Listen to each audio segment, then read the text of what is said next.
أهلا وسهلا بكم في مباراة غريبة جدا. الزمالك بيخسر في الكونفدرالية من اتحاد العاصمة الجزائري 1-0. كلنا شفنا المباراة ولقينا إن التحكيم جاي جدا على الزمالك.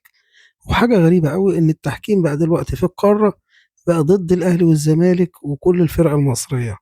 المباراة كانت بالنسبة للزمالك كانت ممكن يخلص فيها وسهلة. كلنا شفنا شيكوبانزا جات له كورة، المفروض عمل كل حاجة فيها حلوة. المفروض كان يخلص بقى ويشوط الكورة ويركز. ما اعرفش ليه في لعيبه كده تيجي عند الفينش وتلاقيه بيلعب الكرة باستهتار بتراخي. يعني اللاعب بتاع اتحاد العاصمة مطلع الكرة من قلب الجون.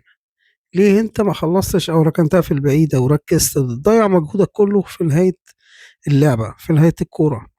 طبعا اتحاد العاصمة جاله ضربة جزاء وحطها، والحكم كان جاي على الزمالك جدا وظلم الزمالك زي ما يكون عايز الزمالك يخسر بالعافية. طبعا نتيجة 1-0 هي نتيجة مش مطمئنة، لا ليهم ولا للزمالك.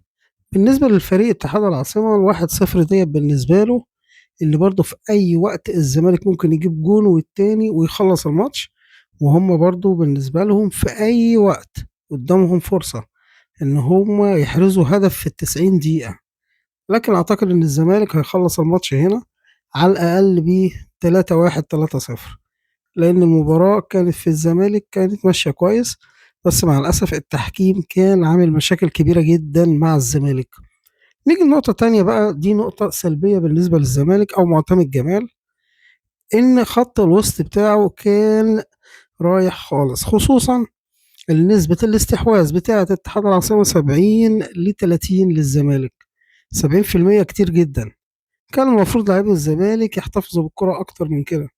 أنا شايف إن الفترة الأخيرة معتمد جمال مش مركز شوية، حتى لو هو في بعض المشاكل عنده في الخطوط، لكن المفروض هو عنده كرسي بدلاء برضه قوي.